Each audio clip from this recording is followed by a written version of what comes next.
There's so many different reasons Twitch exists, and this is a scattershot of announcements that feels like one of them's gotta hit.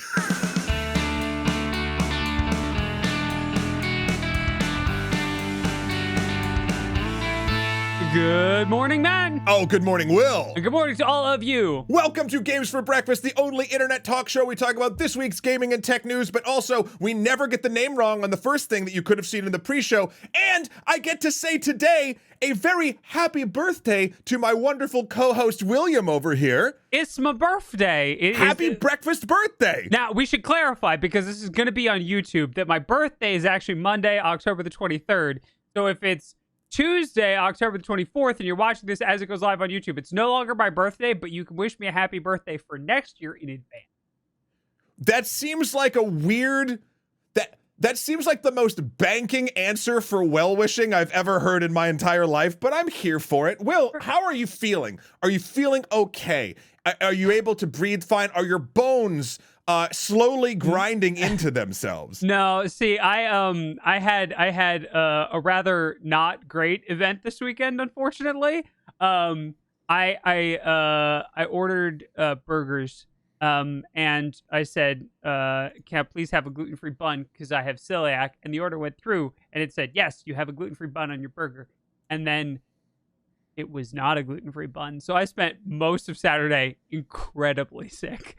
So my birthday weekend is stunk, which means that this is the highlight of my birthday weekend in terms of how well I felt physically. Okay. All right. Well, I'm happy to be here for the upswing. Yeah, it's good. It's good. So two things on that note. Two things. Do you want to start with the fun one, or do you want to start with the really fun one? Let's start with the fun one. Okay. I love how I knew that this was a fun one. Okay, so Matt sent me this box and said I wasn't allowed to open it until stream. But here's the problem. I have no idea what's in here. It was sent from him from deep within the Amazon. Right, but like, here's the problem. It's 0.4 pounds and makes no noise when I shake it. So I have nothing to go on with like what's actually in the box. So you have to ask what's in the box. Did they poke the air holes in it? No. Oh, they did. Oh, this might get sad. Okay. Great. I love that. But yeah, I'm on the mend. And that's real good. Okay. We got in here. So for those of you who don't know, there's a little bag. It's a bag. There's a little bag, and there should be a little note on the bag if they did what I told them to. If they did what you told them to my intrepid Hollow Nest guide, may this gift be the pointiest of all you receive. Okay. All right. Okay. For those that don't know, I've been assisting Matt in completing Hollow Knight before Silksong comes out. But given that Silksong is coming out when it's good and ready, you have plenty of time. Yes. Ooh! It's a nail. That's really cool. I learned that the sword in Hollow Knight is a nail. That's correct. Yeah, and that's supposed to be the best nail. Yeah, it's a little necklace. Can I get my camera to focus? No, probably not. There you go. It actually did it. Yeah, but it's the best version of the pure nail or something. Yeah. It's got little like runes all over it. Oh, I love it. It's great. It's awesome. That's so cool. Happy birthday. Thank you so much. All right, now for the very fun news. What I like comp size optimism. What if Silksong drops today as a present for Will? Oh my gosh. That would be... We both hit that at the same time. We both hit that at the same time. We're drifting. That would be amazing, and also I would cry. Because I have so many important things to do that are so much more important than Silksong right now. Like planning for Friday. You see, this Friday, the 27th of October at noon 12:30 Eastern time, because Matt and I are both Eastern. Matt and I are going to be embarking on a journey together. A journey. We wanted to hang out and play a game. For Will's birthday, we want to go on a long form stream birthday journey, and we couldn't decide on what to do. We wanted to have something to do with like magic, right? Right. Not the gathering, just like the concept of magic. Right. And pointy hats. That's right. Also wanted to really lean into our love of Gungeon. Yep, that's correct. And it turns out that something dropped relatively recently that we can play together. Yeah, that's right. We might be becoming wizards with guns. So That's right. It's got 2-player co-op, so we're gonna be playing Wizard with a Gun on Friday together. We're still working out exactly what all of the weird sub-incentive things are gonna be, but there will be frivolity and weirdness.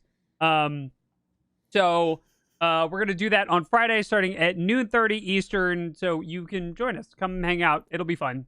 Brad, you know about it now. Janet, you also know about it now, and now that you are watching this on the Tuesday rather than the Monday. So everyone should come by twitch.tv/extra credits at 12:30 Eastern Standard and see how good Will and I are at being wizards with firearms. I'm guessing pretty good. Yeah, most likely. I'm guessing like 7 out of 10 at like the worst, right? We both played Gungeon and there's a dodge roll, so Yeah, how bad could we possibly be? And we'll of course have that posted in the Discord later today with all of our other schedule stuff. So if you're a subscriber or patron in the Discord, you have all of that time. Huzzah! Huzzah! All right, Matt. Enough talk. More talking.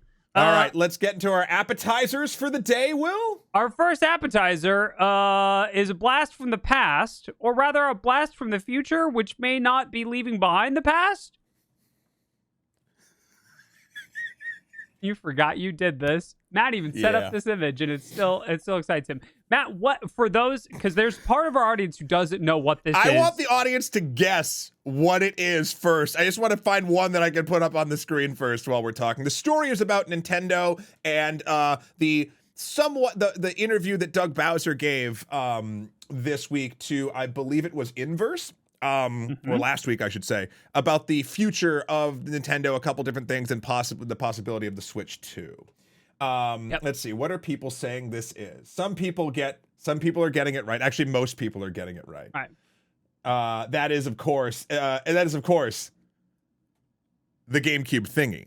That's correct. That's absolutely correct. Yeah, it's the Game Boy Advance player for the GameCube, which, fun fact, when we eventually do our inevitable Shrek 2 watch party off of the Game Boy Advance cartridge, which plays at 15 frames a second at 112p, I think it's so bad we won't even catch a copyright infringement for it.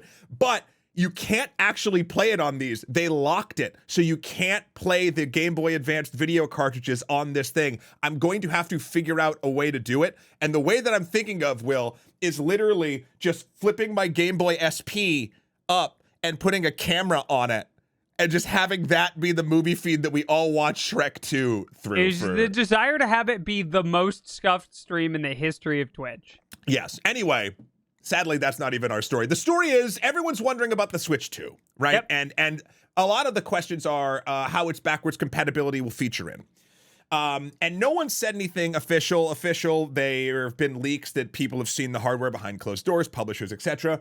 And Doug Bowser did this interview over at Inverse where they asked basically like, hey, like, what's the deal? And what's up with that? What's the deal with that? And they basically, he basically went into how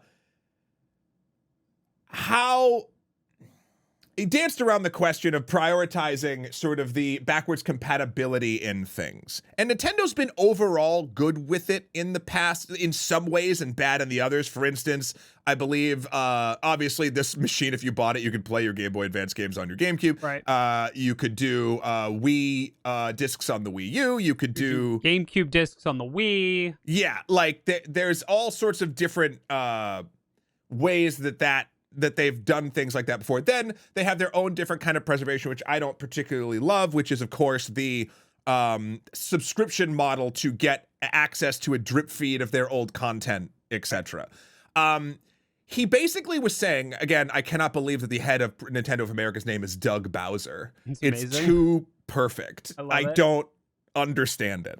Right. He basically said that the thing that they're going to focus on for the first time ever is not reinventing the wheel of their online component. So like they basically they kept changing your like whatever store or account or whatever between console to console to console was a new one, but now they've transitioned to just your Nintendo account and that will be the thing that is linked to the new console. Now, that doesn't terribly answer the question of whether or not all your Switch games that you bought will be backwards compatible on it. And I'm a little worried that they're just not like, oh yeah, of course, because wouldn't that just be a selling point and make people buy more games Switch now. games continually? I mean, the Switch is still a healthy console in the market. I also don't know, like, what are they gonna? They're not up against like a physical limitation of the cartridge, right? Like they were kind of up hard against the physical limitations of the GameCube disc when they moved to the Wii, and then they weren't really for the Wii discs, which is why it's the same form factor for Wii U. Yep. Right, and then they moved away from discs for the Switch, and they moved to cartridge.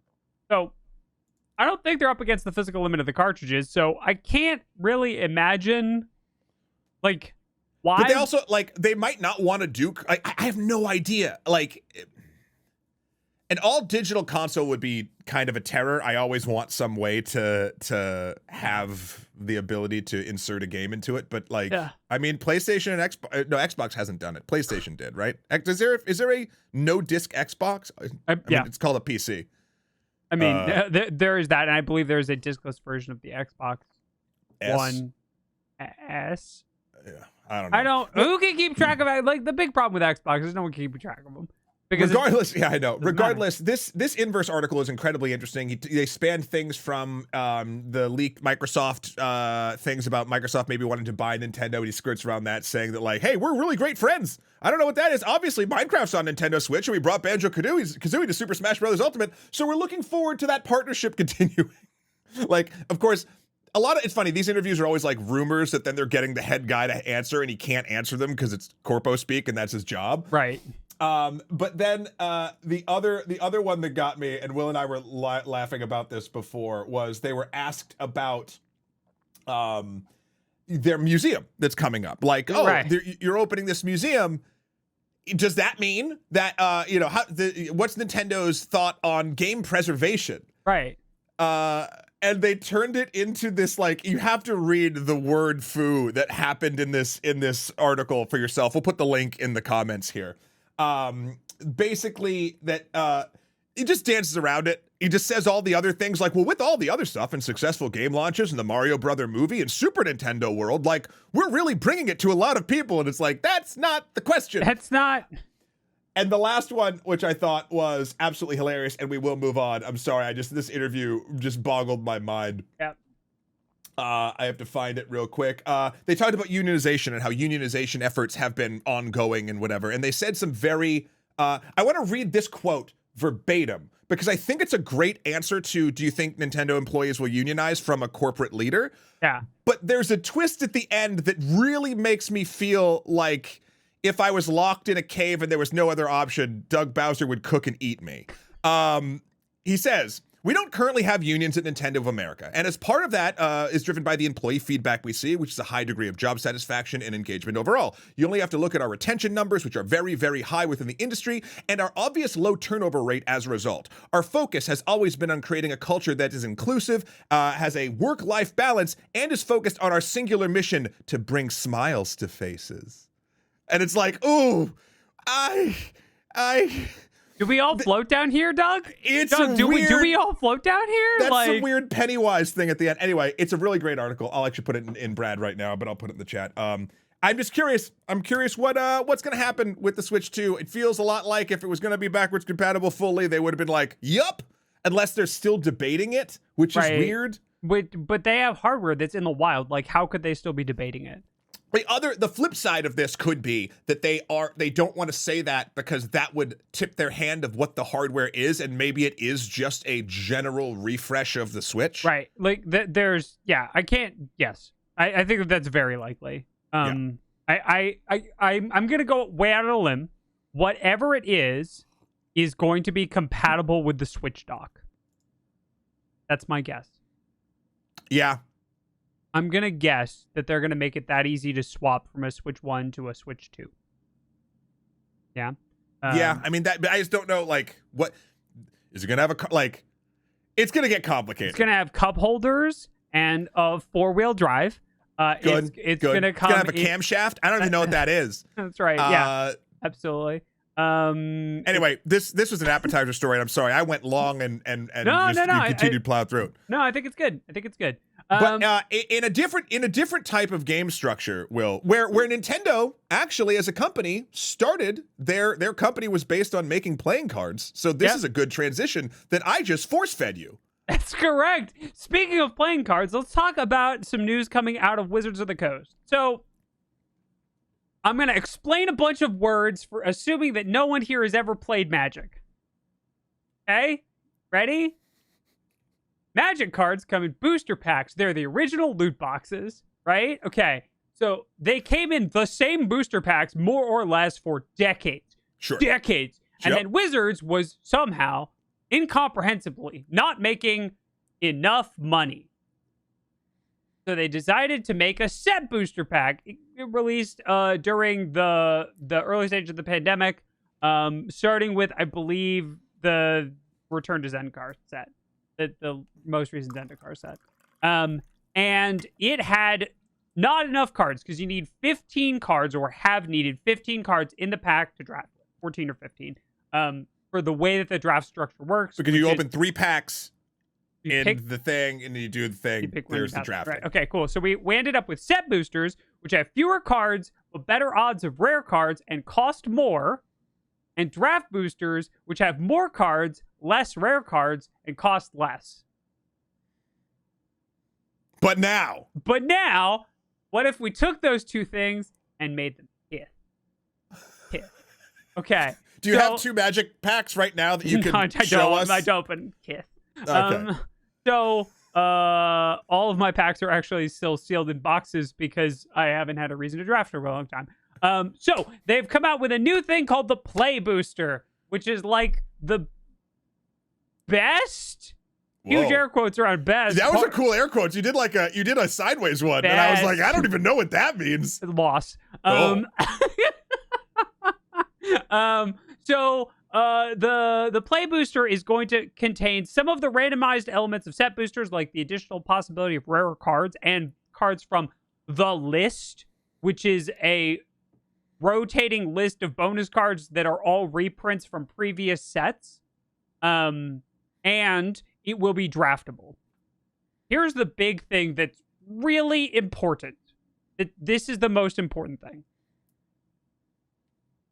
Drafting will be more expensive because play boosters are inheriting the cost of set boosters, and draft boosters are going away. So now we've got this problem where drafting is going to be more expensive because the booster pack changed, right? And booster packs have been going up a little bit in prices. They've done pricing adjustments for inflation, but this is like an almost 25% increase in cost for drafts. So is this, in your opinion, good for the act of drafting a game? The act of drafting. Yeah. But not good for the cost of that act. Yes. I think that this will lead to more interesting draft environments.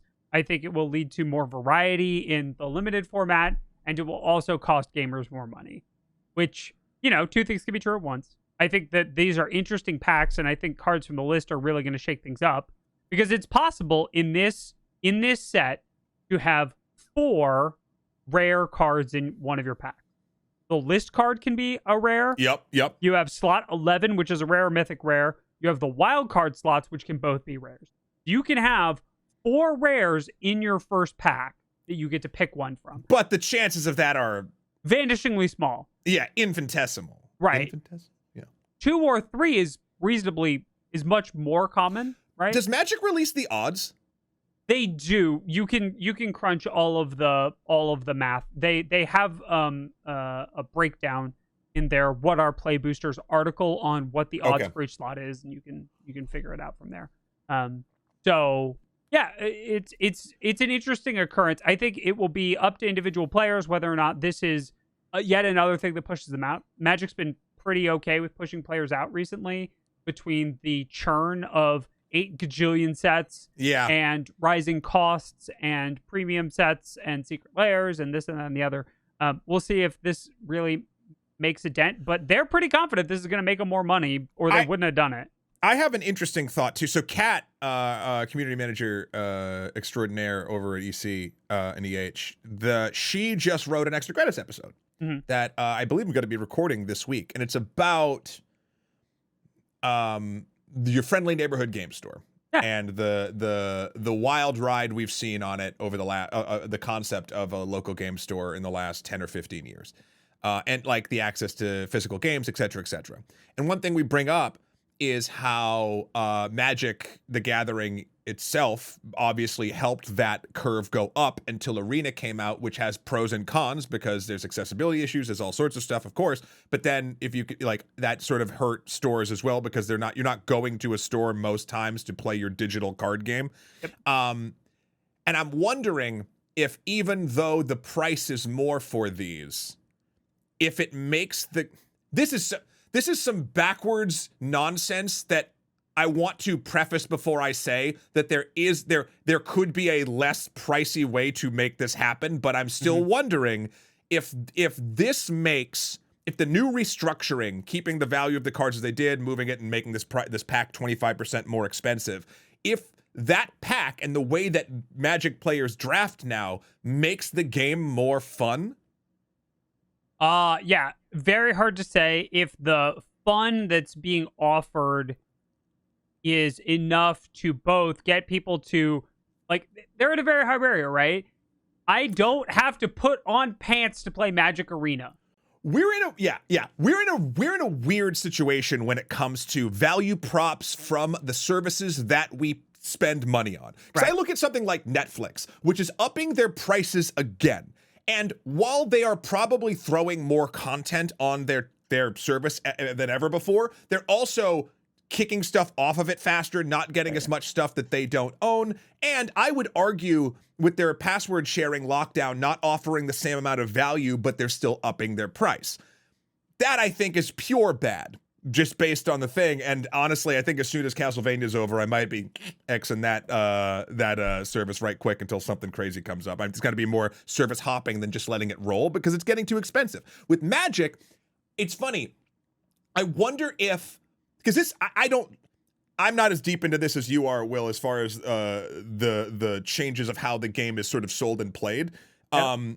However, if there's a price bump, but it makes Magic overall a healthier ecosystem. And I'm not saying the price bump is the thing that causes that health. I'm saying in addition to the price bump, there is health happening. Then there's like slightly more value than the Netflix proposition. In my personal opinion, everyone is open to their own. Does that make sense? Yeah, I think that the set boosters have presented more problems than they've fixed, honestly. They're not a good value as it stands because they have limited utility compared to a draft booster. While they do offer more cards, some of those cards aren't like one of the big changes is that in set boosters, the 6 commons in slot 1 through 6 of the booster are all related. It does not matter at all. Not important. It's a thing that they try to use as a selling point. It was a complete flop. They also had signed art cards. Those are returning in slot 15 of the play booster, but that was like a big selling point of the set boosters was art cards, and most people don't care about them at all. Yeah. So like, and there was this additional problem, which was you were never sure whether bundles came with set boosters or draft boosters for a while. And that was kind of a mess. And SKU bloat, which is that now every set had 2 different booster boxes that were taking up shelf space. So I think from an LGS perspective, this is a big move towards streamlining product. And I think it's going to be much more easy to communicate to players that there are 2 kinds of boosters. These boosters you can draft, and these boosters are made out of solid gold, and don't draft them, even though you probably technically could. I've heard of money fights with collector booster drafting. Don't do that. I find this level of modularity in what a game's ecosystem does for itself, for its players, for its retailers, for its actual playtime, like fascinating. And it's so many different ways that sort of weigh in on itself. I do want to comment the thing I threw up a second ago, Famerica's comment of wanting to get into Magic, but it's always been kind of, seems hard to get into. Yeah. It is. 2 thoughts just on that. If you ever want to get into Magic the Gathering, 1, don't. It's honestly a money sink, and unless you're going to be doing some proxies or you have a good group of friends that accept that, that's totally fine. It can be, it's a lot. But two, it is a very fun game. We actually did, it's on the Extra History channel where all of our extra credit stuff used to be. You can go, we did a 6-part series with them forever ago. Maybe I'll put that in the links. I'm going to have a lot of links this time. Yeah, that's fine. I'll put the first one of that. It's a really good primer as to get into how magic works, which I think is really, really good. And maybe at some point, Will, if people were interested in our community, we could do like a teaching day or something. Yeah. I for one of the reasons that Magic is so near and dear to my heart is I've been playing since I was 4. Yeah, I've been playing since I was 11. I mean, on and off, but right. Yeah, same. It was how I learned to read, because it turns out that having to ask your opponent what all of the cards do is a big disadvantage. So I learned to read, so I didn't have to do that anymore. It's great. Okay, Matt. These are big appetizers. Are you ready for a blast from the past that's completely bizarre? Sure. So there's a new game coming out with something old in it. Okay. The new game is Dungeon Hunter 6. Okay. The old thing is Nickelback. I mean, I guess I was tired of living like a blind man and right? sick of sounding with the sense of feeling. I guess this is how you remind me. Right. This is how you remind me of who Nickelback is. Right. This is how you remind me. Okay. This is amazing, by the way. This is phenomenal. I want to put something on. I want to put something on the record. Nickelback obviously has become a memeable band.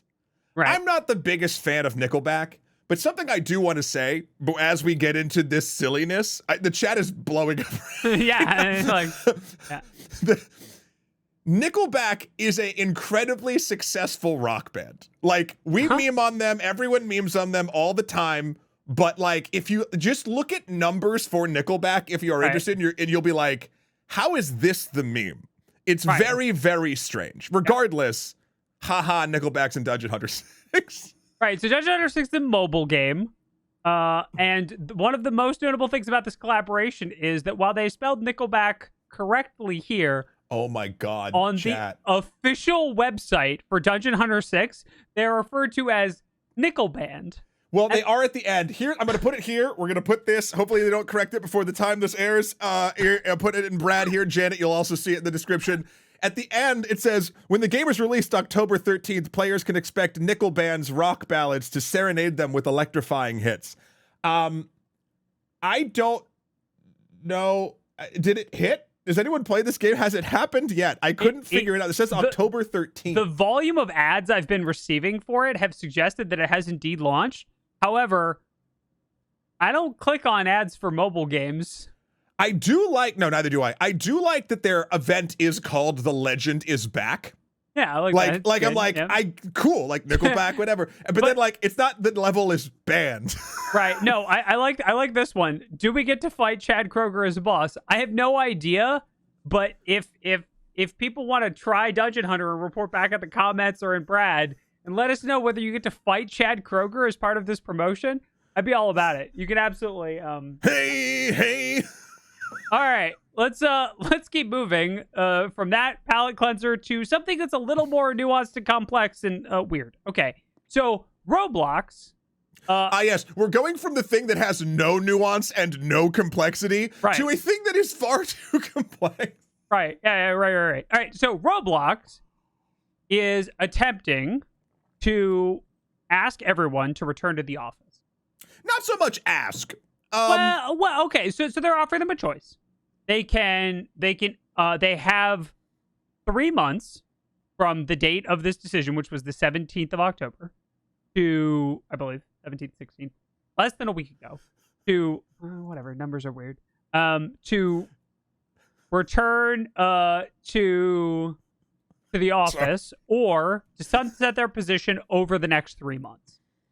So it's not return to the office immediately or you're fired. It's, can you do this? And to add additionally to the complexity, they are offering everyone who wants to stay on and return to the office relocation assistance and additional time to do that till like the middle of next year. Like they're not asking people to make a drop everything decision. They're giving people some time. And if they choose not to, there is a severance package along with 6 months of medical insurance. Like there's a lot of things here. Now, so the reason why I thought this was an interesting story is that I read the initial story on, I think it was just sort of a summation on The Gamer, which again, this is no shade to The Gamer at all. I love their articles, etc. This is a more of a, every article kind of does what I'm about to describe. Not just there, just everywhere. It's the way that this entire internet thing works. It was a summation of what was happening. Right. And it said, they're being forced back to work. They have this long to do it. They have to go into work into the office 3 days a week, Tuesday through Thursday, and they're giving people severance if they decide not to. But then they, of course, link to David Blazukny, CEO over there, to his statement, which again, I'm going to put in the description.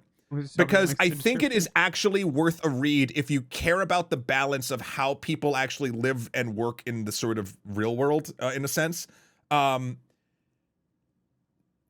He gives a long, honestly good reason for why they want to do this, and then lists out all of the exceptions, and then lists out how they're going to do it. And overall, I mean, as much as we do not like it, companies are companies and will make decisions that they need to sort of like survive. And out of all of the companies that have, I have friends that have been forced back to their offices. They were hired as remote. The office then moved to another town, and now they're like, oh man, gotta come back or you're fired.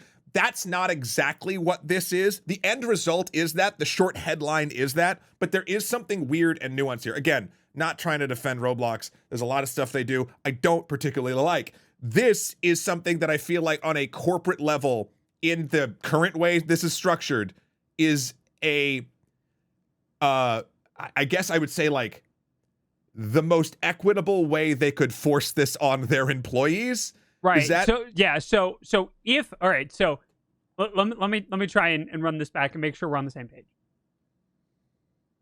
Companies, we've proven, don't actually need people to come into the office. Sure. For the most part. There are some exceptions, obviously, and, whatever. And we generally don't like when companies do that. However, if a company is going to do that, there are definitely better and worse ways to go through that process. And this is on the better side of that spectrum and should be examined for its treatment of its employees and its general openness, as opposed to was it Twitter?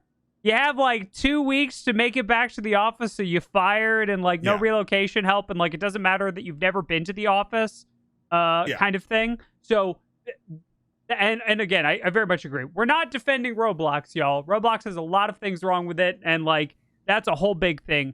But in this one thing, they're doing something not terrible, and we should probably look at that and see how it turns out.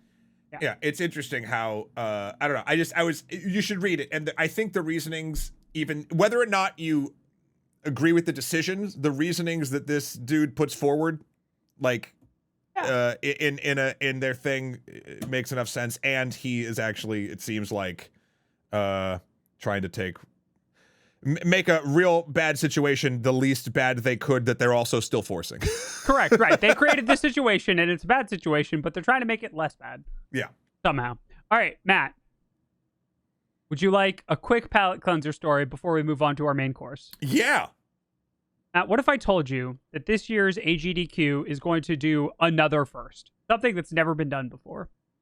Ooh, are they going to finally break the jump and flash record that I currently hold? I don't hold that record, by the way. I don't know. I can't comment on that, but I will say that one of the speedrunners is a first and only in their category. This Shiba will be one of the speedrunners at AGDQ 2024. Did they go full Airbud rules? There's no rule says dog can't play. That is correct. This is JSR underscores Pet Shiba Inu Peanut Butter. Peanut Butter will be running Gyromite, which is one of the games which came with the Rob for the Chef's Kiss for the NES. That's so good. So peanut butter is going to be hitting the buttons that Rob used to move the tops on. Yes, that's correct. Wow. So we'll be looking forward to that. JSR will also be running other stuff at AGDQ, but I believe they're running Castlevania 3 Dracula's Curse. Yeah. But I love that they were like, one of the things that just brings me joy is the new ways that the community finds to make things speed running so that it'll fit at AGDQ. Right? Yeah. Like I taught my dog to play Gyromite is not good enough. I taught my dog to play Gyromite and it has a ranked time on the leaderboards.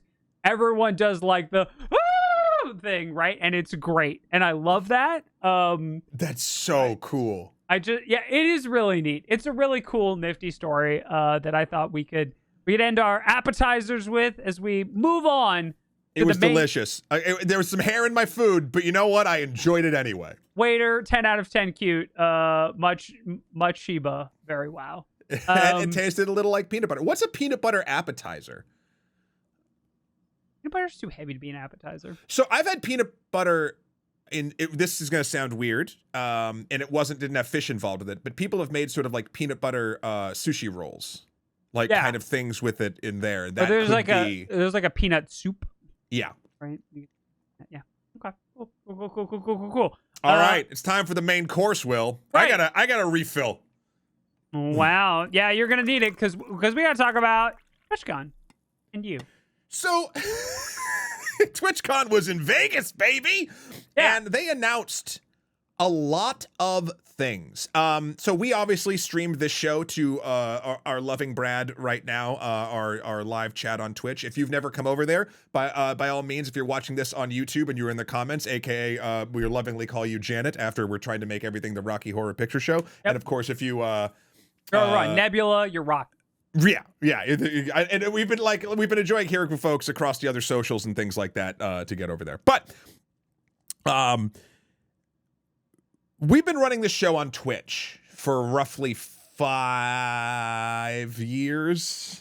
Does that make somewhere in there? Something like that. Yeah, a little less, a little more, somewhere in there. And we've obviously been in that ecosystem for a minute and actively streaming on it consistently every week for the entire time. So when Twitch does something that I feel like this, the things they announced at TwitchCon could be seismic shifts. I agree. And could be good. So that's 50% and then 25%. But that's still at least some forward momentum because a lot of the problems with Twitch, if you're familiar at all with the ecosystem, and if you're not, we are going to get into it and sort of like how that part of this business functions. Yep. I hope you're interested in that because I find it absolutely fascinating. It's the way that streamers can get around and get to their audiences. It's the way that other companies and groups can get involved in gaming. It's a way that you can watch your favorite personalities and play games that you maybe aren't purchasing or you want to do something else. Like there's so many different reasons Twitch exists. And this is a scattershot of announcements that feels like one of them's gotta hit. That is generally the way of Twitch. That is generally the way. So let's start with the first thing that they're trying to solve, which we're going to divide into two parts. So the problem is this: discoverability on Twitch is butts. That is the official technical term for it. It does not do good discoverability. It's a win more system. Directories are generally speaking automatically ranked from highest number of viewers to lowest number of viewers. They've experimented with recommended channels, with boost trains, with discovery algorithm stuff on the front page. None of it has really worked because it usually has felt at cross purposes to like what Twitch is, right? What they're trying to sell you. They're trying to sell you a community, and you just get random, like, no information, like, recommended with, like, a screenshot and a title, rather than, like, this is something about the community. So they've instituted two new things on Twitch to help with that. Number one, they brought stories over from Instagram and Facebook and TikTok. Now, Will, I, John Q Gamer, am wondering something about Twitch in general and these stories that they've added. So Twitch, and I don't want to get too technical. Twitch's format is like this. That's correct. Oh my God, I can see you. Yeah, I can see me too. That's weird. I don't like it. There we are. It's little us's. Wait, hold on. Hi. Hello. Hi. Wow. Optics are weird. Sorry, did I derail this? So, sorry. Twitch is like this. See, look, there you are. You're on Twitch. Yeah, that's correct. I'm this way. But hold on. Twitch isn't like this. Oh, right. That's my... What the... Oh, you can see the... Wow. Yeah. So the stories are indeed vertical. But your whole platform's at 16 by 9. Right. And stories are in 9 by 16. Why? Also, you can only see stories on the Twitch mobile app, which I don't know what the general populace of Twitch is, but like about 25% of our viewership comes from that app. Which means that if we're spending time making stories, it's just for that 25%. Now, they're thinking maybe that everyone must be making stories elsewhere, so we should give them another place to post their stories here. You know what's interesting that I'm just thinking of right now? Hey, business meeting. Hey, fun hat off, business hat on. Business hat. What we could try, can you just upload any story? Like any video that's vertical can be a story? I believe that's I don't think this is going to move any needle. But we have a few extra credit shorts that could just be put up here. Yeah, sure. But I don't know. Like, it doesn't matter. No one comes here for that. Right. Yeah. No, it's very strange, right? So that's part of the problem, is that they're doing that. Now, on the good side, they're introducing a new featured clip and discovery feed. Okay. That they've been working on for a bit, where there's going to be a way that you can scroll through actual clips from Twitch and see more about the community and see little featured highlights.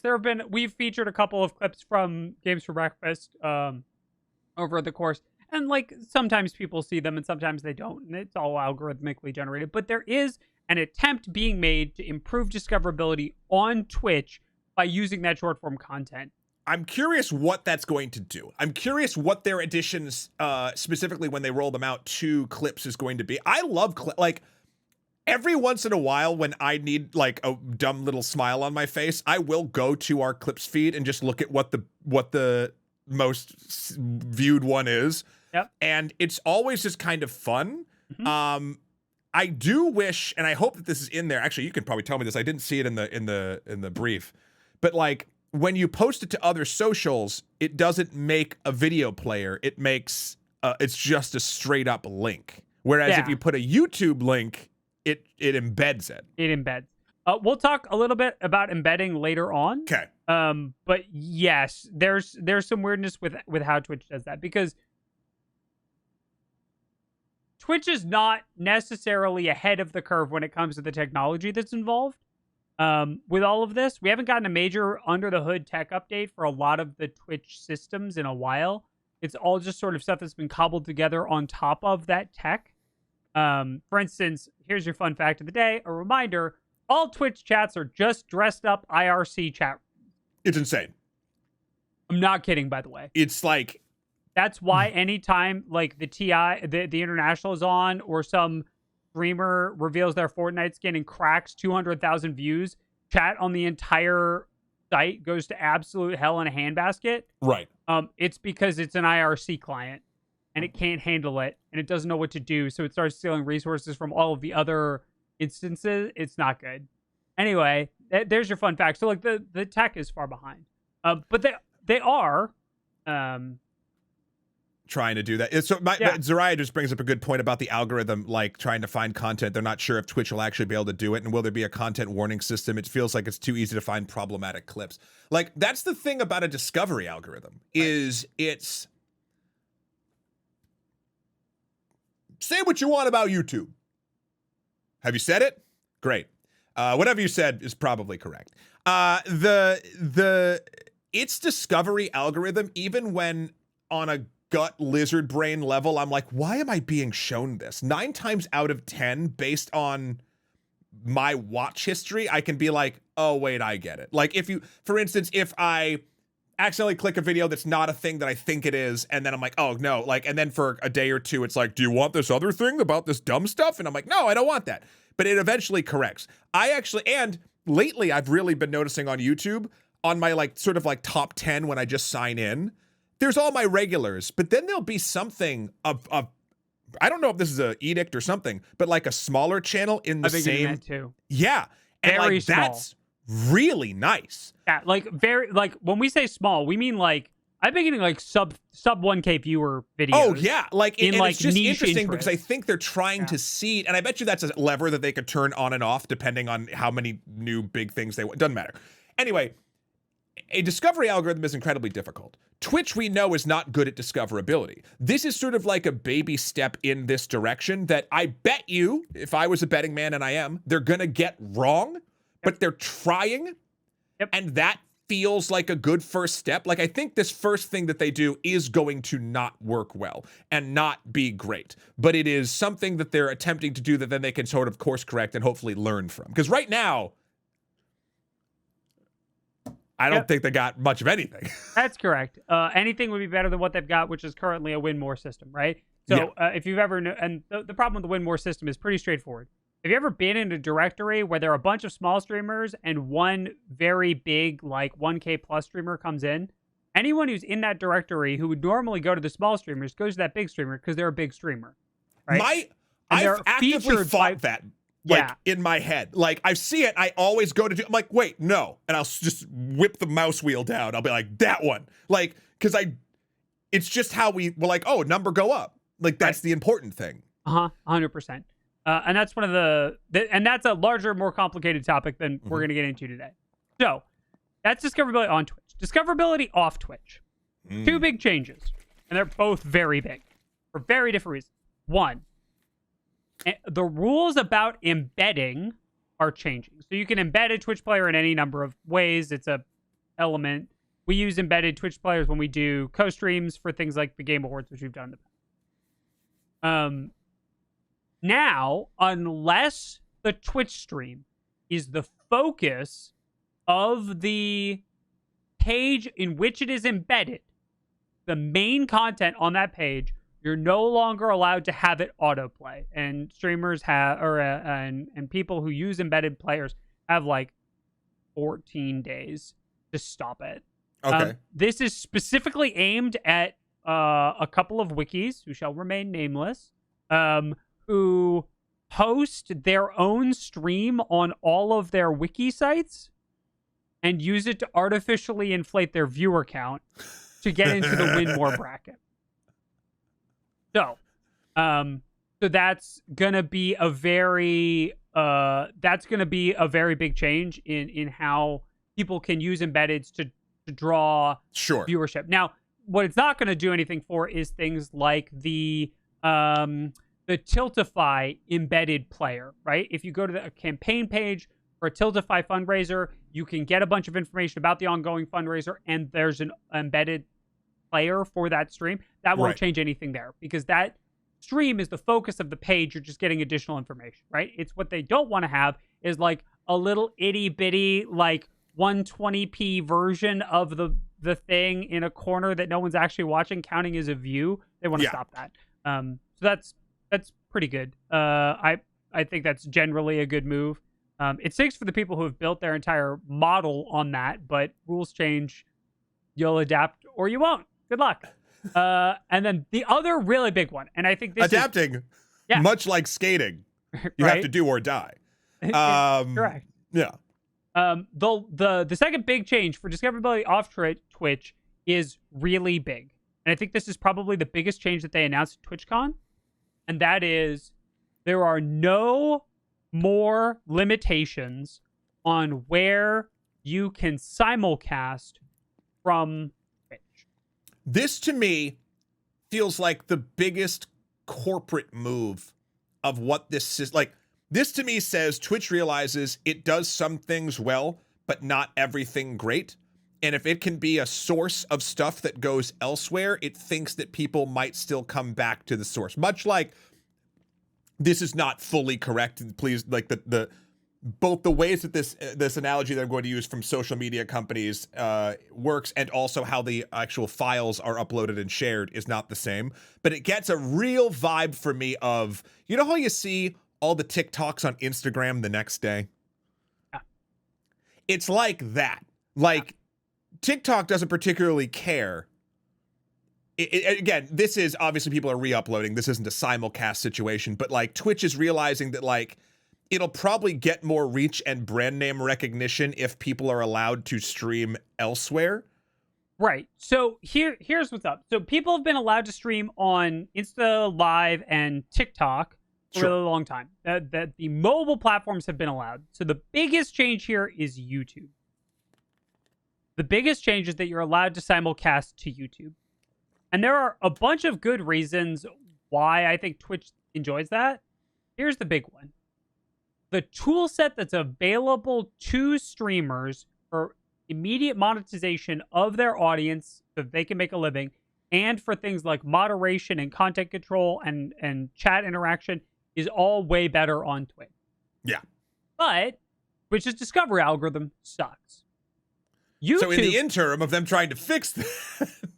Right. But YouTube has really good reach, right? YouTube videos have really good reach. That is straight out one of the reasons why this content made it to YouTube, is because we want more people to see it than Twitch. Like, we've been doing this for years on Twitch, right? This is not a new show. We've been doing this show in more or less this format for 5 years. We've refined it. Yeah, to be fair, and I actually like the stagger of what we do personally, because we have like immediacy with a smaller pool of folks in Brad and chat right now. But this show, even like, it doesn't do the numbers that the animated stuff does, nor do we ever expect it to. But we're still reaching thousands of people with this show on YouTube now, when we were reaching hundreds of people on the Twitch side of things. Yeah. Now, and there's something interesting about that, because again, this is me being a bit like having our cake and eating it digitally too. Like, I love the small feeling of the chat here when we do this live, and I love the larger, like, more thought out comments that we answer and questions on the other side of things, or like, or when you watch a Nebula and you tweet at us or you do whatever. Do you know what I mean? So like, I don't know. I find this change the most interesting from a business perspective level, and I think it's very telling on what they believe their place in the market is. Yes. And I think that place is the first source. Correct. Twitch is where content gets made. YouTube is where content gets consumed. Yeah, you don't go eat the meal at the factory where they made the noodles, or hopefully they didn't make it if it's a small factory and you're eating a nice thing from like a mom and pop shop. But you get what I'm saying. Hey Matt, we got the question, by the way. What's the question? Is EC gonna simulcast at some point? Probably not. Again, I think I just talked myself out of it. Right. I don't think it would be of use. We might for like special, like, we're holding it open. It's not a no never, but it's not high on our list of priorities. Plus, here's another one. It means we have to moderate both chat rooms at the same time, and that's just a headache. Here's the thing. If you want to interact with us live, Janet, come over to Brad. Come say hi. Come over. It's 11 a.m. Eastern on Mondays. And there's a pre-show, which is before we even start the countdown. Chat comes and hangs out. There's a pre-show, which is when the 5-minute counter comes down and all of the emotes can bounce around the screen when we start the stream. Then there's the pre-show, where Will and I just talk to everybody and thank people for a bunch of different stuff, and normally get a little weirder than even this show. And then there's the show. Right. And then there's a post-show. There is a post-show, which, to be fair, if I had to pick, I would pick pre-show. Yeah, I like pre-show a lot. Post-show's cool, and we talk about more of the mechanics and some thumbnail stuff. Anyway, regardless, I don't think we will be. I like the segmentation of what we do currently. Is that a never? No, but I don't know. I really appreciate kind of how we do it. Yep, absolutely. Cool. Let's also take a look at the tools they've announced for streamers. These are a little less, I think, groundbreaking, but they are making more changes. Which is that they're updating the moderation tools, which is very nice. Now we're going to be able to warn people. So mechanically, remember how I said that chat is IRC? Yep. Well, there's a problem. One option. One option. Ban. There's only one option for IRC moderation that's available in the Twitch channel, and that's ban someone. Now, banning someone is for a length of time. So you can either set it with no end date or with a long end date or with a short one, right? If you've ever tried to post a link in a channel that doesn't allow links, you may have gotten timed out for 5 seconds by a bot. That's a common way to do it. And it blanks all of your messages because you're fully banned for 5 seconds. It's just not long enough that it messes with anything else. So now they're instituting a way that we'll be able to issue warning. Hey, I noticed you were kind of playing with the line on one of the rules there. That's not something we do. I need you to acknowledge this warning before I let you chat again. Yeah. Don't do that. Stop it. Stop it. But it's not a full, like, you're banned, right? Which is nice. I like that. So I think that that's very good. It's a small thing, but that's something that's exciting. Because sometimes you'll see something and you're like, I don't know exactly what that person meant. And look, the internet is not a place you should give people the benefit of the doubt because normally the tools aren't there to do it. But now it feels like you have a couple options that makes it feel more like, oh, wait, hold on. Did this person mean to say this? Was this a mistype? Is someone not reading the room correctly? Yep. Oh, wait, where if just like a slight nudge would let them know in a nice automatic way. It's great. I don't know. I like that a lot. Absolutely. We're also getting more automod tools. Automod will now learn what kinds of things you interact with on your chat and automod them automatically if you ask it to. Mm-hmm. That's kind of nice. We've had filtered word lists, right? We have a block list, a permit list of words and terms and emotes and all of that. But we also manually curate some things for things like backseating or just being a jerk in a way that Automod doesn't catch. And Automod will theoretically learn some amount of that. Hopefully, it will not become a sentient hive mind in an attempt to overwhelm us all in an attempt to moderate humanity into subservience. You know, little things. As you do. Right? As you do. The other big thing that they've added for streamers as a tool is a collaborative tool called Stream Together. I am pretty excited about the concept of this. In practice, we will have to do some tests to see. Right. So I'm gonna blow everyone's minds real quick. Matt and I are not in the same room. Well, okay, don't lie to them. Like, you're right here. Right. Like, it's obviously, we're right, yeah. right here, right? Like, but I'm gonna hug you for your birthday. You ready? Yeah. What the? Right. Okay. Cool. Great. So, right? I told you it's the void. I thought we were in the same room this whole time. We were not. We were not. So, yeah. We use a tool. Wait, does this mean my whole house isn't animated? That's correct. This is also correct. We use a tool called Video Ninja. It's an open source tool that we use to do this. They are now instituting a behind the scenes version of this essentially for streamers to let streamers work together more seamlessly. Mm-hmm. That kind of tool has existed in other places. Twitch is just bringing it into its ecosystem, and I think that this is they want to keep more people inside the ecosystem as long as possible for a whole bunch of reasons. I don't super need to go into, but so they are rolling out a version of this. So it's going to be video and audio sharing. You can set up your camera to stream both to your stream and to someone else's. There's a bunch of complicated under the hood stuff, but you can make it all work. Here's the important bit. This is a change. The important bit is it will count at some level, at some point, as having merged viewership and chats. So if Matt and I were on two different channels, yep, we would both count as having the same viewership total because people are watching both of us. And we could integrate the chat rooms together so that it's all one big chat. So everyone's having the same conversation, regardless of which channel that you're on. Yeah. I think this could be done poorly. I think it can also be done very well. And I'm very interested to see how they, in how they make all of this work together. This is, yeah. Oh, sorry, I didn't mean to interrupt. I was going to say, I'm really excited about this for the aforementioned things we were talking about before in the pre-show. People were guessing what the stream for Will's birthday was going to be on Friday. Yeah. People brought up actual plays because we've done a bunch of them in the past, and that's too complicated. We're not doing that this time. But the cool thing is, like, even the last one we did with Cake Jumper, like, it would have been great to have all of our communities, like, in one chat while that was going. It's more seamless that way. Like, yeah, so when we do streams like that and we have other streamers on things like actual plays, or if there's a 4-player video game or something, it's not only better for the interaction of the community, but it's also better for said streamers. Or if we want to go visit somewhere else, Brad, you can come on with. Like, it's kind of it's sort of an incentive to help more people want to collaborate because the communities can more seamlessly interact. Yeah. So, and chat's correctly bringing up a thing called Squad Stream. Yeah, Squad Stream didn't really work. Yeah.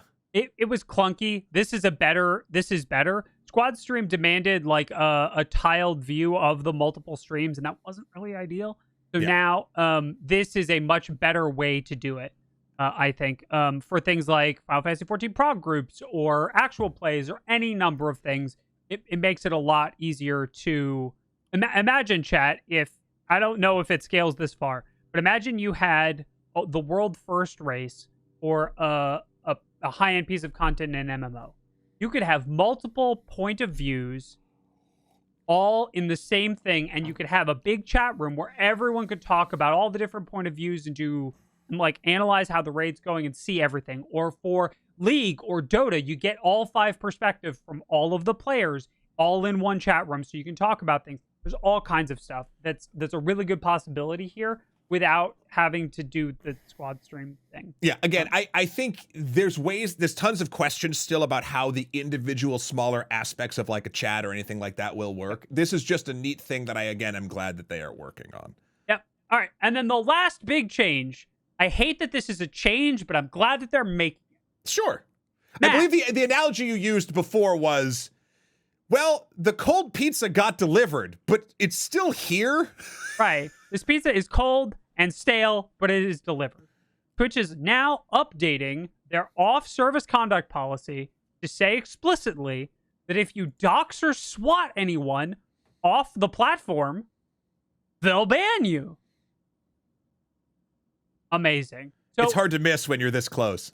Right. So, for instance, if someone doxed another creator on something like, I don't know, Instagram,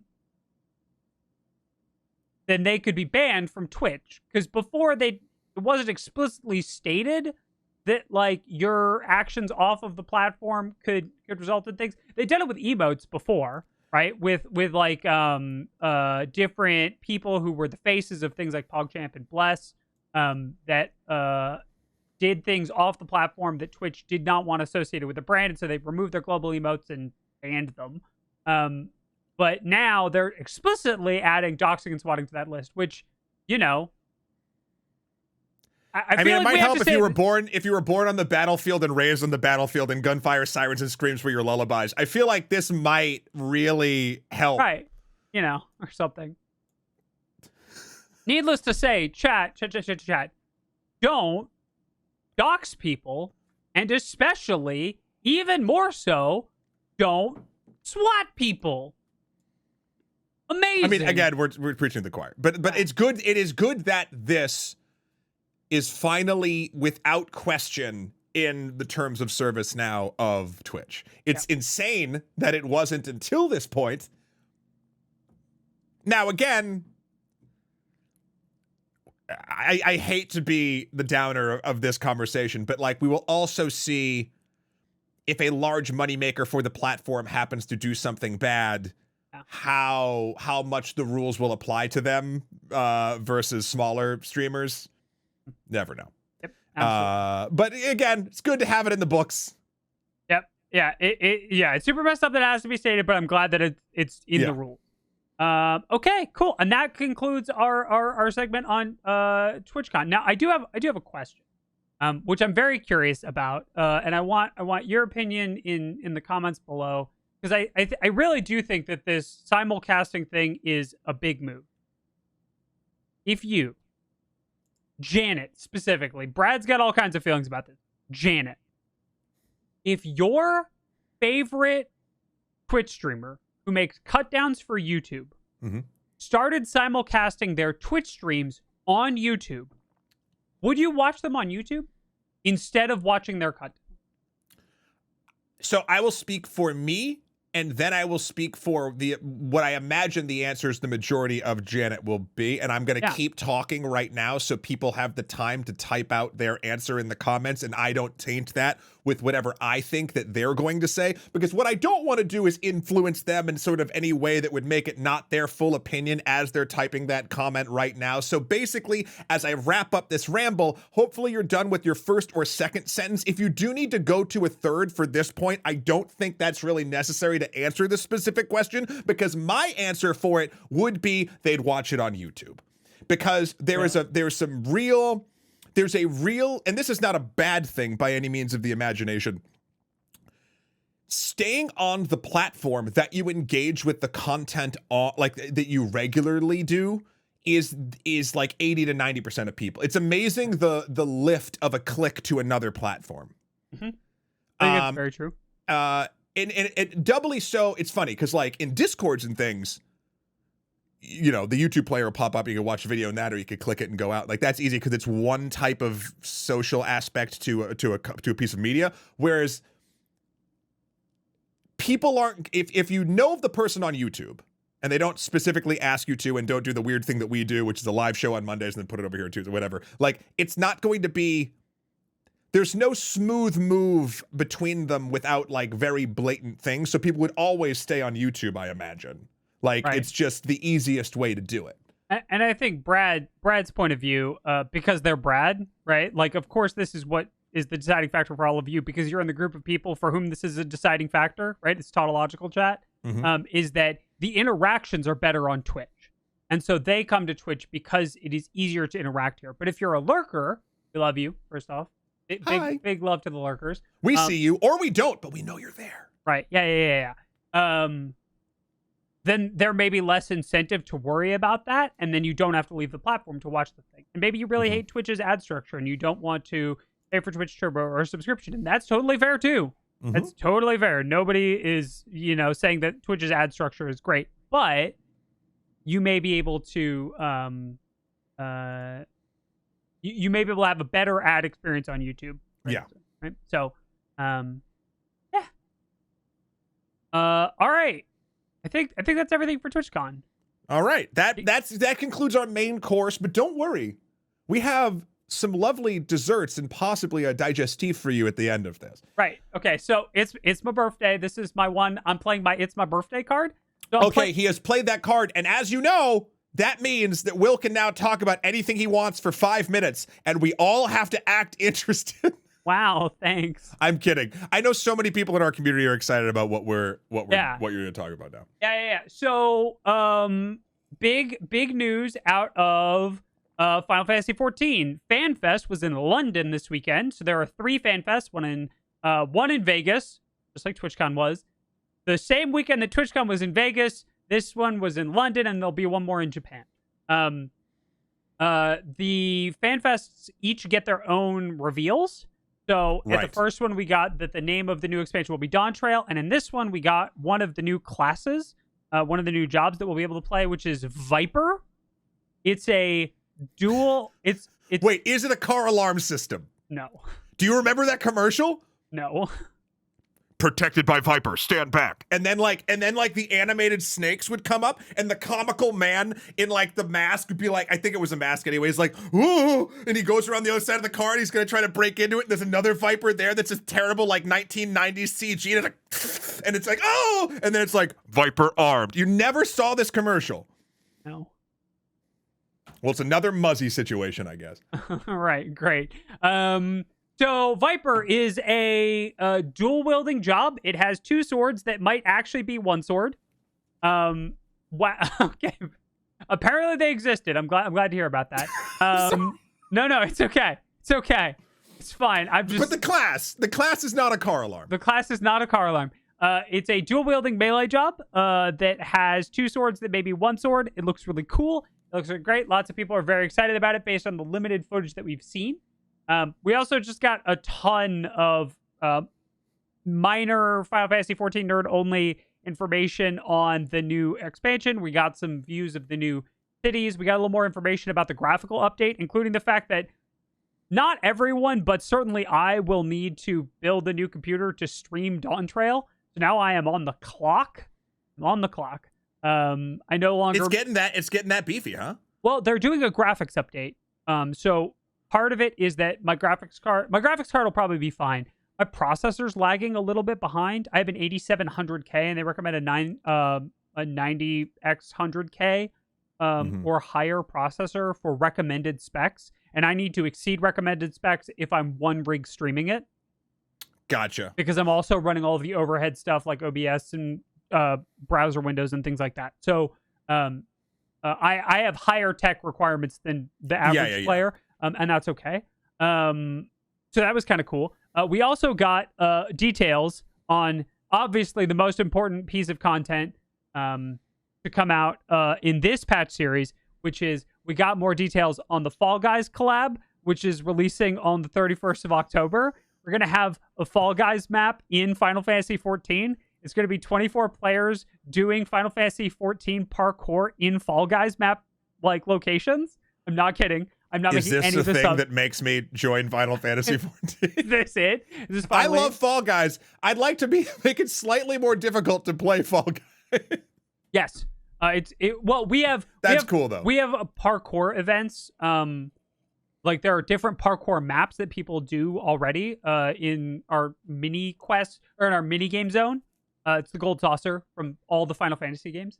Love Gold Saucer.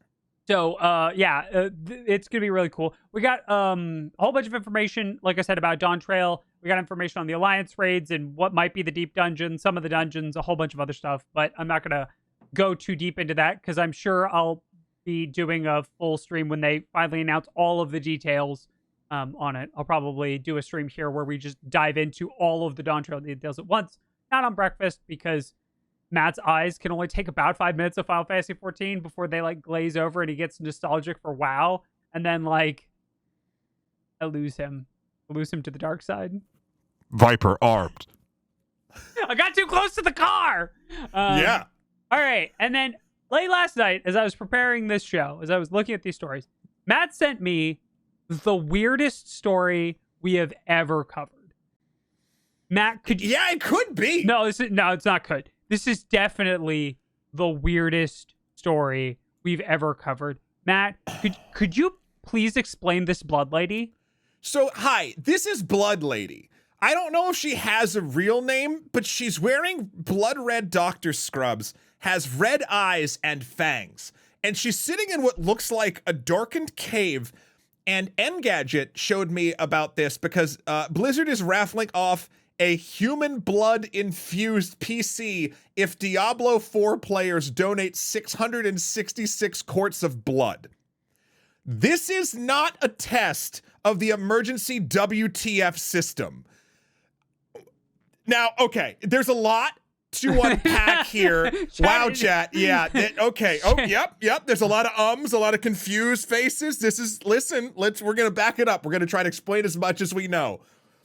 So, I guess the next event has something to do with blood in Diablo 4. There's apparently a vampire master named Lord Zir and has sunk their teeth into the denizens of Sanctuary or blah, blah, blah. And the event, I think, is called the Blood Harvest. So literal blood for the fake blood god. The blood that you are donating apparently does go to blood banks. So this is a thing that has a good contingent to it. The thing, it gets even weirder. If you go to DiabloBloodHarvest.com, Blood Lady will walk you through the whole thing, and there's different levels of like rewards things. Oh god, she's talking again. No, just skip it. You're freaking me out. You can check the progress right now. It looks like as of time of recording, we are at 27% and they unlock different weapons and armor and things. Right. So they're using the microtransaction like reward battle pass system, but instead of money, you're donating blood. Now, I'm of like 9 minds of this subject. I don't know. Okay. Obviously, donating blood to blood banks is good. Right, yeah, that a lot of people need blood. Yes, you can good. actively save lives. If you are healthy enough to donate blood, you should do it. Yeah. It is a wonderful thing that we can do for fellow humans. It is very important. And in any way, getting more people to do that, I think, is a good thing. Yes. However, but there's a blood lady from Diablo 4 asking for your blood. Right. And, it's not helping. Well, I mean, it is, but it isn't. Yeah.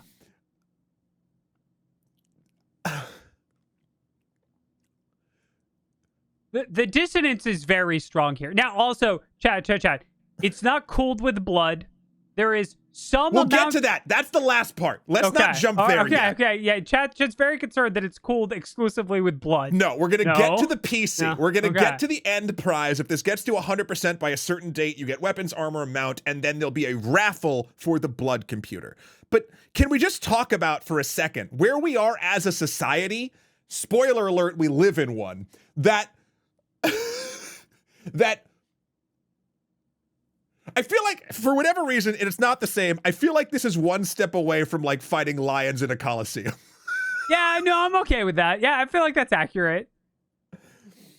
I don't, how, everybody, seriously, Brad right now, Janet right now, and you're now, are yesterday, what do we think about this? Does the good outweigh the weird, outweigh the bad?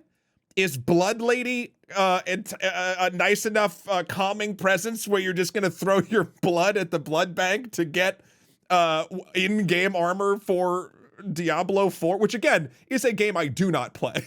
Right. Yeah. Right. So I'm just curious what people think about this. Right. Yeah. And again, this is sort of asking for a slim category because we know a lot of our audience doesn't particularly care for Blizzard or Diablo 4, but like. Even if you don't take away the Blizzard, I'm not talking about this thing. Right? I know we don't. Would you do it for your favorite game if they said, "Hey, if Final Fantasy 14 had a vampire god and they did this exact thing"? It's not a good. No, Final Fantasy 14 fans are weird. I speak as someone who is a leader among us. You don't think this is weird? You don't think this is weird? This is insufficiently weird to move the needle of Final Fantasy 14 fans. If a hot Final Fantasy 14 vampire was like, do it, or Yoshi P looked at you and was like, we really believe in the cause of donating blood worldwide to help blood banks, there would be like a legion of Final Fantasy 14 fans out donating blood. Okay. So that's my point. Like, I'm curious if this was your favorite game, would you do this? Right. That's. I feel like. And I don't want to encourage this, but it's also doing good for a very bad reason, but the good's still happening. Like, if I was in my teens still, or like, late teens, early 20s, and I saw this advert, and it was Diablo, I won't even say which Diablo that was, because I'm 1,000 years old. But like, if it was the Diablo of my heyday, of my childhood, and it was like, hey, you can get this stuff, and you can help people, I'd be like, sweet. Like, yeah, right. Yeah. It's just an odd thing for a corporation to pretend that there's vampires to get you to donate blood to unlock digital rewards, and then get to the weirdest part of this, which is a literal PC that is, quote, infused with human blood. Chat, Janet, Brad, I need to ask 2 very important questions. Question 1. Right. Where do we think the blood is infused? Question 2. Whose blood?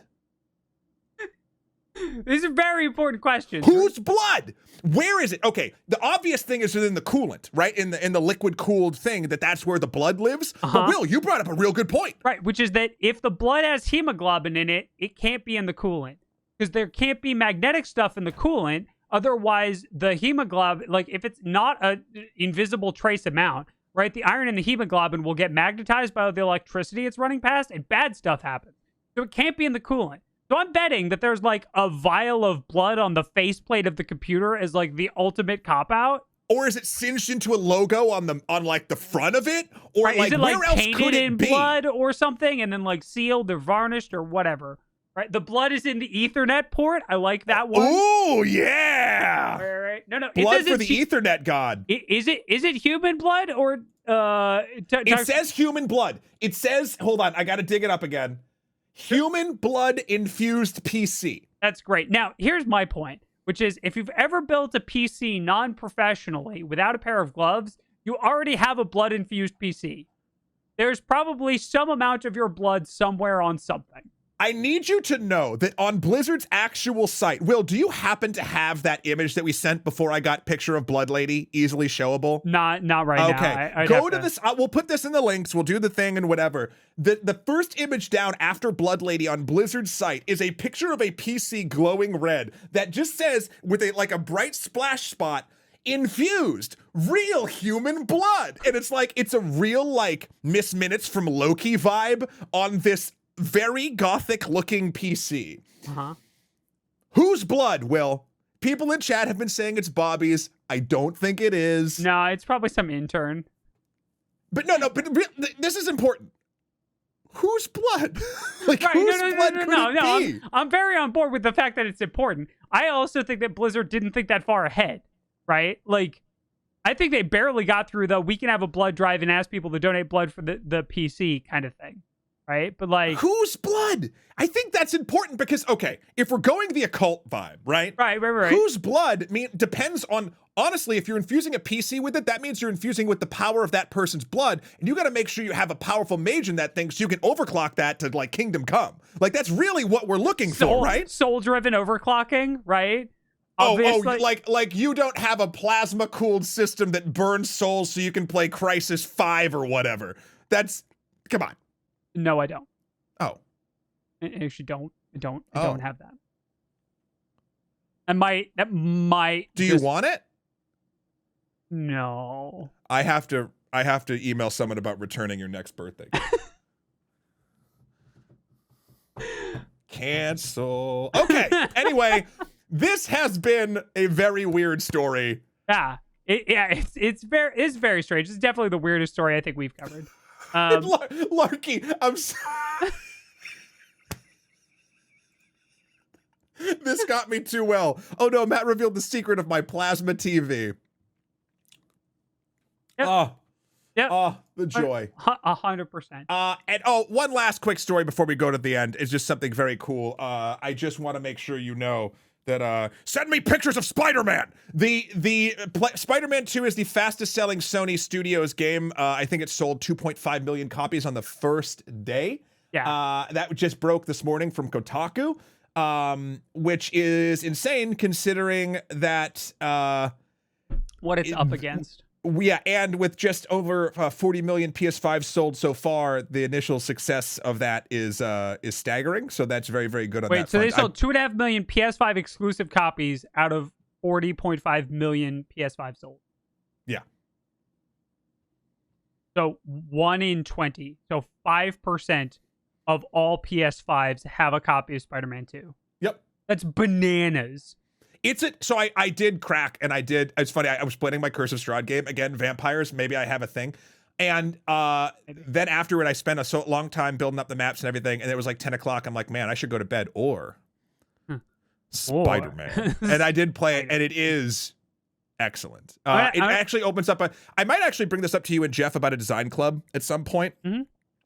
I want to talk about specifically what we look for in a sequel to a successful game. Like, as a community, what we really like are down for and look for, because we all, this is my included myself in this. We all say one thing, and I think mean like half of that, and really like would probably latch into some like another aspect of it. I don't know. I find that fascinating. Absolutely. All right. Last up, but by no means least up, we've got questions and answers from Janet. So last week we asked you, does Bobby leaving get you back Bobby Kotick, CEO of Blizzard, who's now in the Microsoft deal, yada, yada, yada. Yeah. Does Bobby leaving get you back into Activision Blizzard King games now that Activision Blizzard King has been bought by Microsoft? And we got some really good answers, Matt. We got a lot of really good, well thought out answers. So thank you, Janet, for participating in that. If we read those, we'd be here for an entire episode just reading all of your excellent comments. So I grabbed a couple.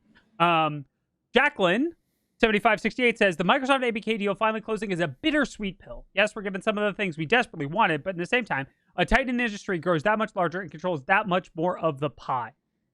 You're absolutely right. I think one of the main pushbacks that a lot of people had was that we're trading the evil that is Bobby Kotick for the evil that is a monopoly. Right? And that's really tough. Like, Matt, you got out of breath trying to read all of the things that Microsoft acquired in one $69 billion deal.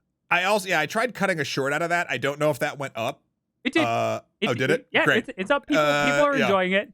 There's the current thought pattern in the comments of that short is that you should try it again and route for speedrun times to see if you can get it all down under a minute, which I thought you would enjoy. Well, no, honestly, that answer is something I feel like that's pretty close to my heart as well about what we're feeling about this. It's there's some good and some bad, and at the end of the day, it's still a monopoly. Yeah. The Stale Pasta echoed my thoughts, which was, I don't think anything can repair my trust in Blizzard games. It's being owned by Microsoft doesn't mean the quality is going to improve, because Microsoft pushes out unfinished games too. In general, I only play indies, the occasional Nintendo title, and FromSoft game.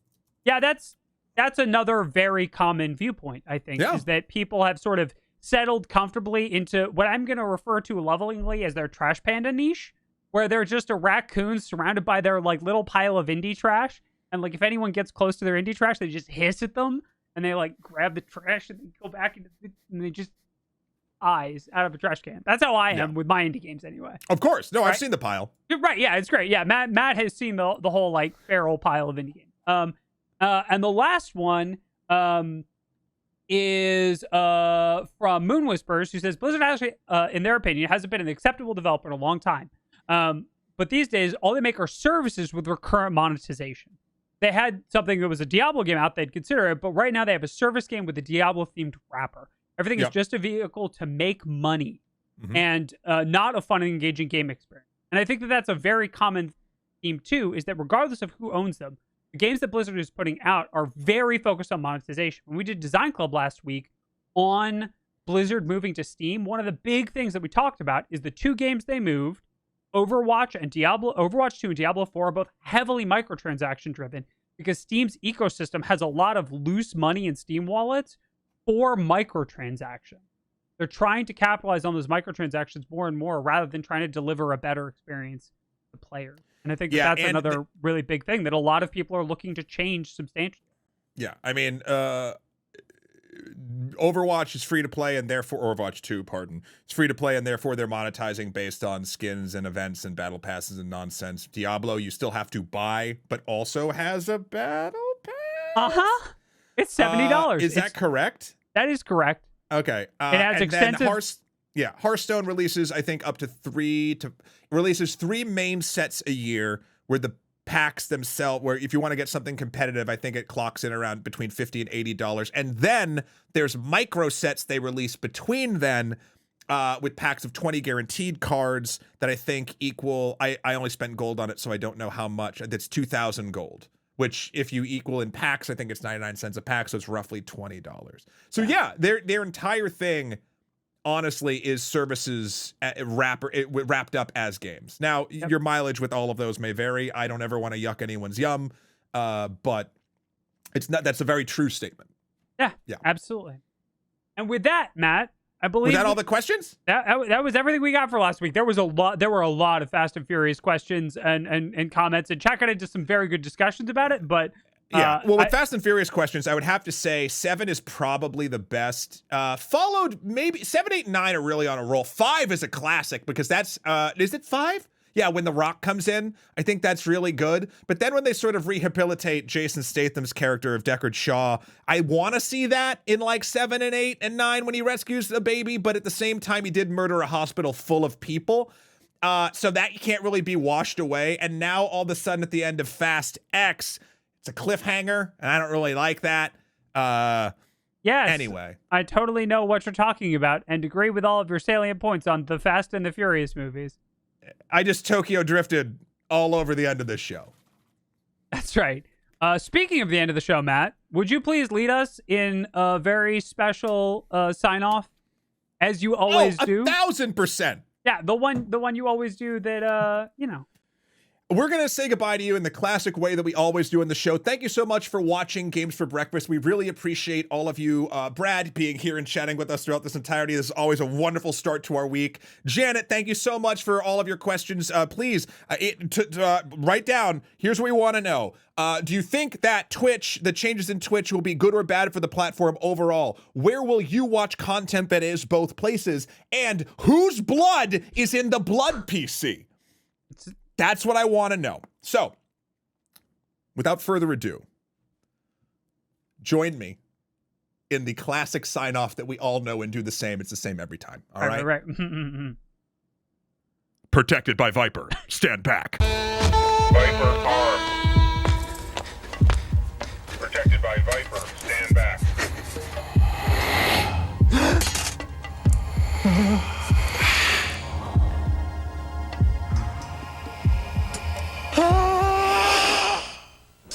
Viper, no one dares come close.